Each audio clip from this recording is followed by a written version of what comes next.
번째는 강남 3구와 용산 등 기존에 이 제도를 적용하고 있던 지역에 대해서는 원칙적으로 5월 9일까지 잔금을 다 납부해야지만 이 유예를 받을 수 있겠습니다만 너무 기간이 촉박한 관계로 5월 9일까지 계약만 하고 3개월 이내에 잔금 또는 등기를 하는 경우까지도 저희들이 시장에 어떤 할 수 있는 적응력을 높이는 방안을 하려고 하고 있고요.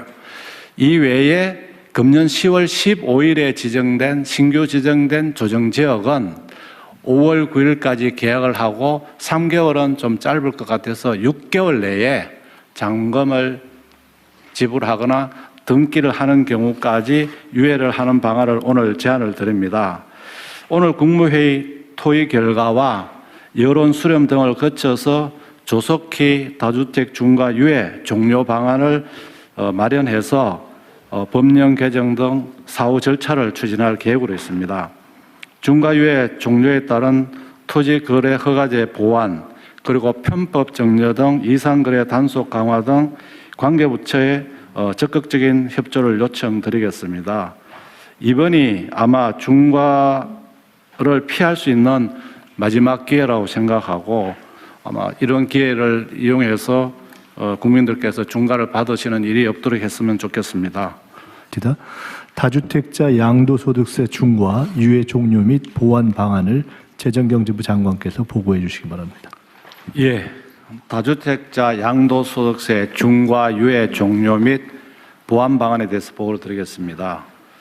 다주택자가 보유한 조정 대상 지역의 주택 양도 시에 현재는 이제 기본 세율에다가 2주택자는 20%포인트를 더 올리고 그다음 3주택자 이상은 30%포인트를 올리는 그런 제도를 운영하고 있습니다. 그러나 이 제도가 2022년 5월 9일부터 해서 금년 5월 9일까지 4년간 중과 유예를 한시적으로 유예하고 있습니다.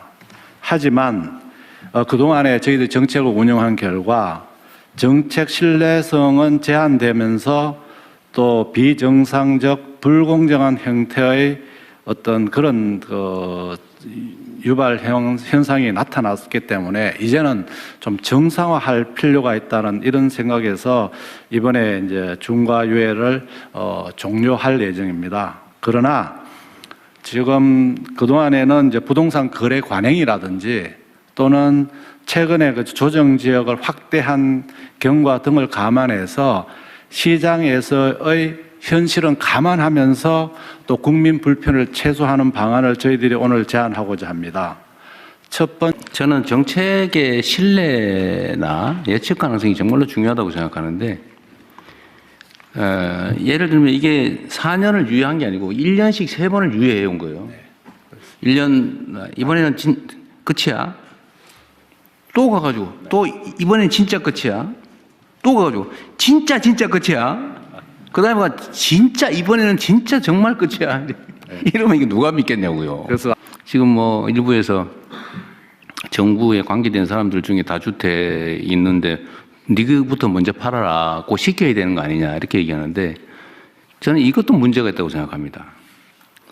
제가 예를 들면 누구한테 이거 팔아라고 시켜서 팔면 그거는 그 정책이 효과가 없다는 뜻이에요. 제발 팔지 말고 좀 버텨줘 라고 해도 팔게 상황을 만들어야죠. 그 시켜서 억지로 파는 건 의미 없어요. 파는 게 이익이다.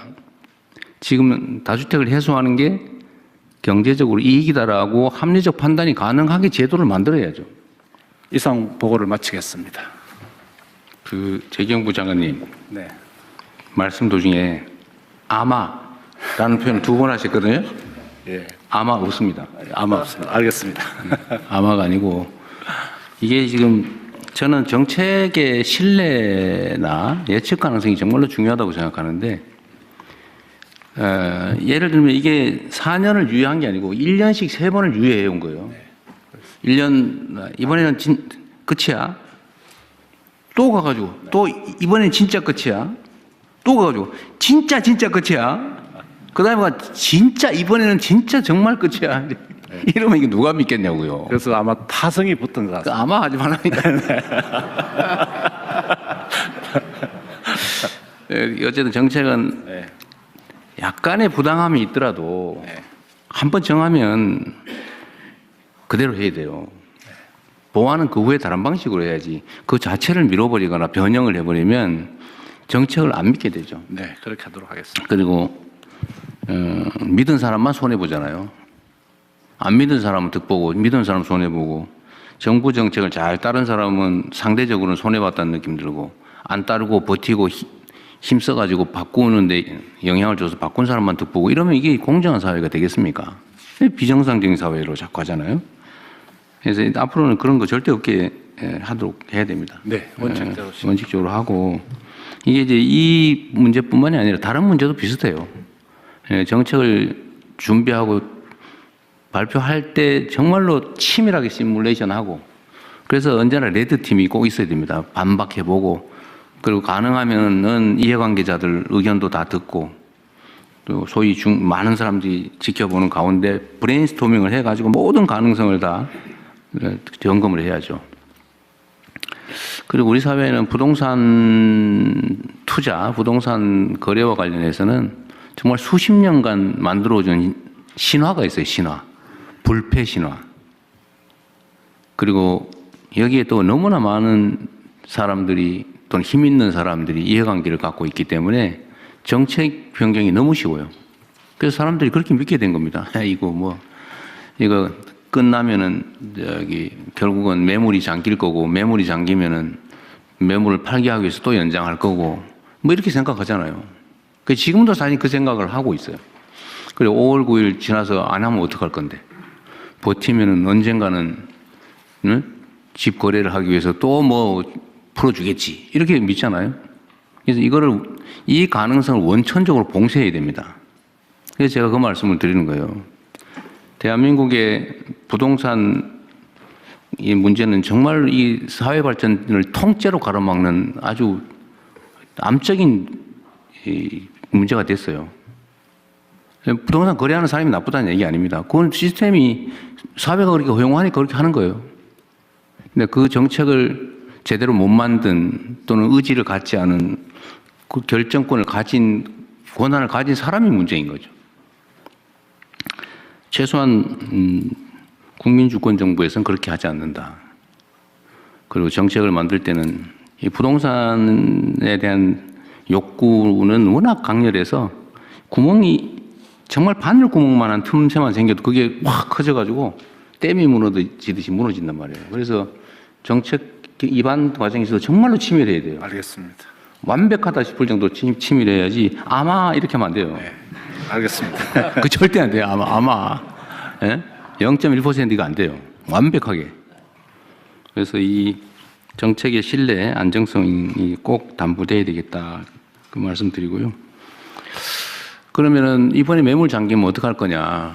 버티는 게 이익이냐, 아니냐. 이것도 합리적으로 판단해야죠. 지금 뭐 일부에서 정부에 관계된 사람들 중에 다주택 있는데 니그부터 먼저 팔아라고 시켜야 되는 거 아니냐 이렇게 얘기하는데 저는 이것도 문제가 있다고 생각합니다.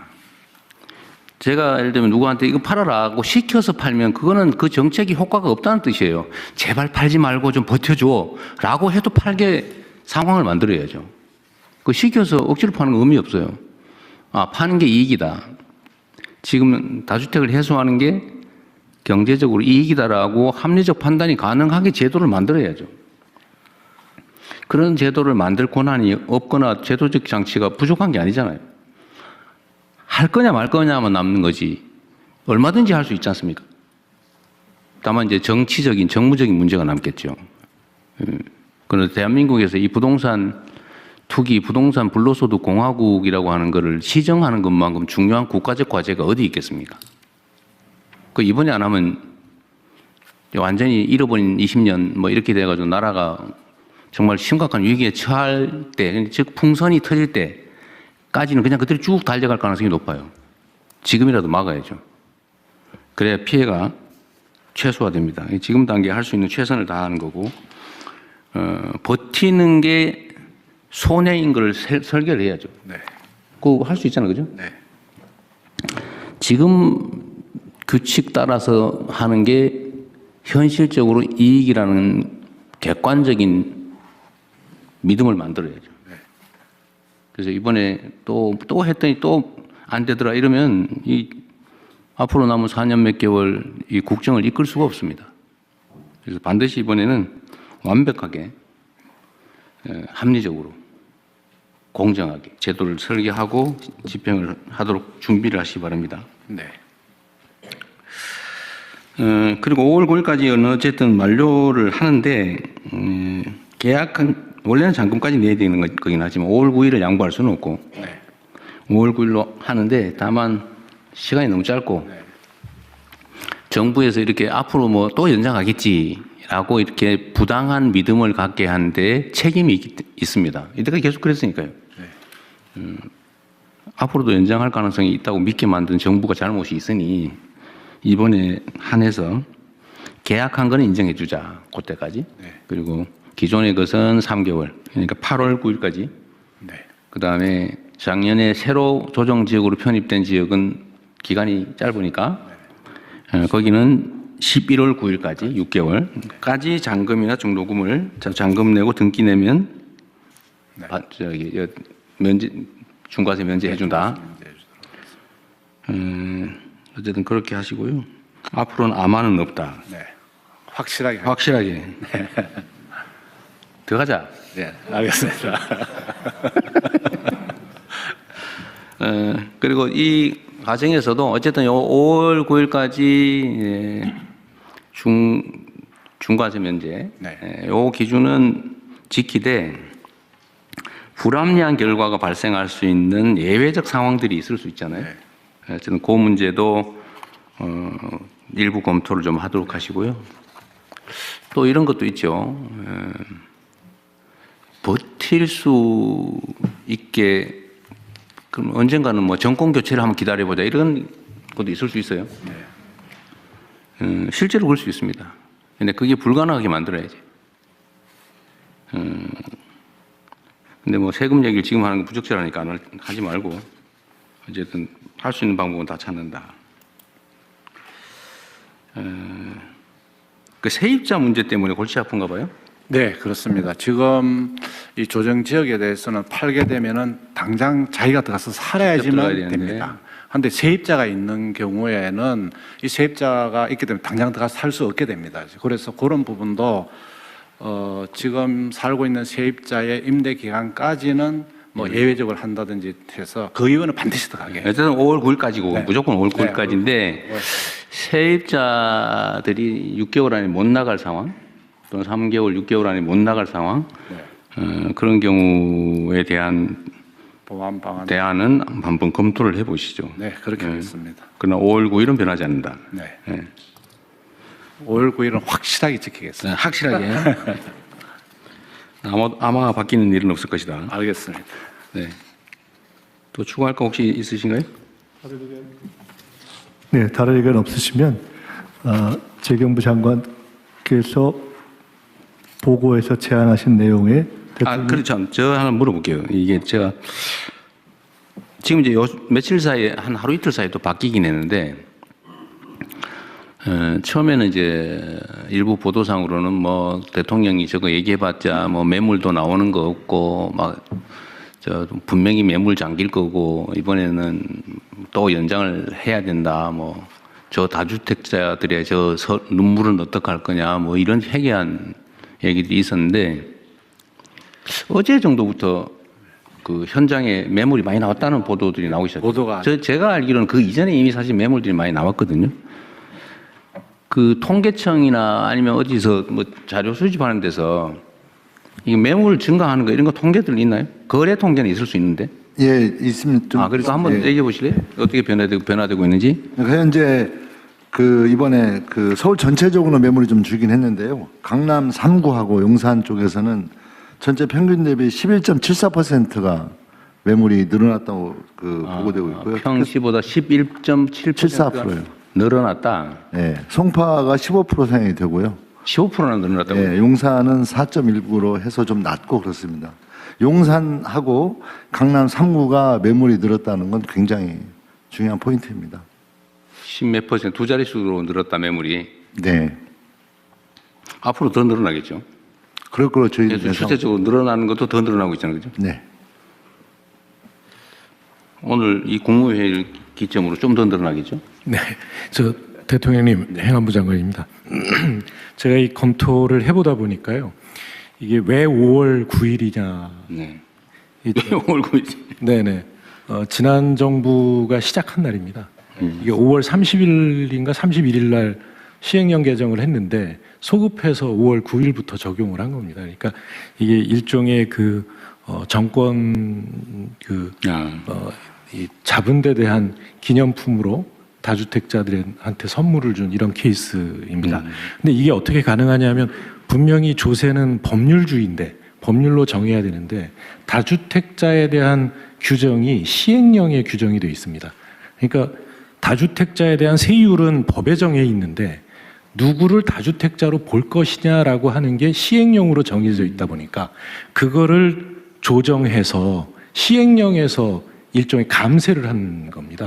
그래서 이 시행령에 정해져 있는 다주택자 기준 명확한 그 규정을 법률로 옮기는 작업을 해주셨으면 네. 좋겠습니다. 근데 뭐 이거 앞으로는 아예 그냥 시행령에 위임한 조항을 없애버리는 것도 네, 그렇게 해서 법률로 정해버리는 게 좋겠습니다. 이번에 그 어차피 이 제도 전체 설계를 바꿀 거 아니에요?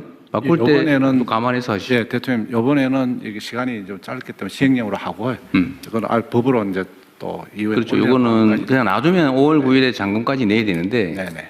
하여튼 아까 얘기했던 너무 짧은 상황에 해야 되기 때문에 시행령 보완은 그런 시행령을 할 수밖에 없겠네요. 네네, 그렇게 하겠습니다.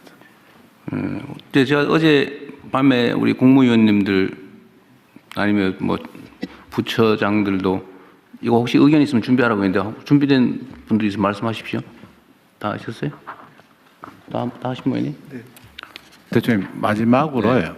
저기 보시면은 저 2번에 보시면은 토지 거래 허가제 구역에서는 허가 후 4개월로 돼가 있습니다. 잔금 실거주 의무가 이게 그래서 저한테 또 어떤 분이 말씀하시기는 5월 9일 계약은 3개월이 아니고 4개월로 좀 해달라 이런 얘기도 있습니다. 그래서 시장의 목소리도 듣고 그래요? 저희들이 좀 3개월이냐 4개월이냐. 네네. 근데 토지 거래 허가제는 그 정도면 4개월이기 때문에 그런 것도 시장의 목소리 듣고 좀 조정하도록 하겠습니다. 그럼 처음부터 4개월 해주게 3개월이었어요. 예, 그래서 그렇지만 여기서 토론을 좀 네. 붙이려고 그러겠습니다. 그건 현실적인 필요를 고려해서 네. 적절하게 결정할 때 또 하면 되니까요. 네. 그러십시오. 4개월이 될 수도 있다. 네. 국토부하고 협의하겠습니다. 네네. 네, 토론에서 추가된 의견을 반영해서 접수하겠습니다. 시청자 여러분의 구독과 좋아요는 영상 제작에 큰 도움이 됩니다.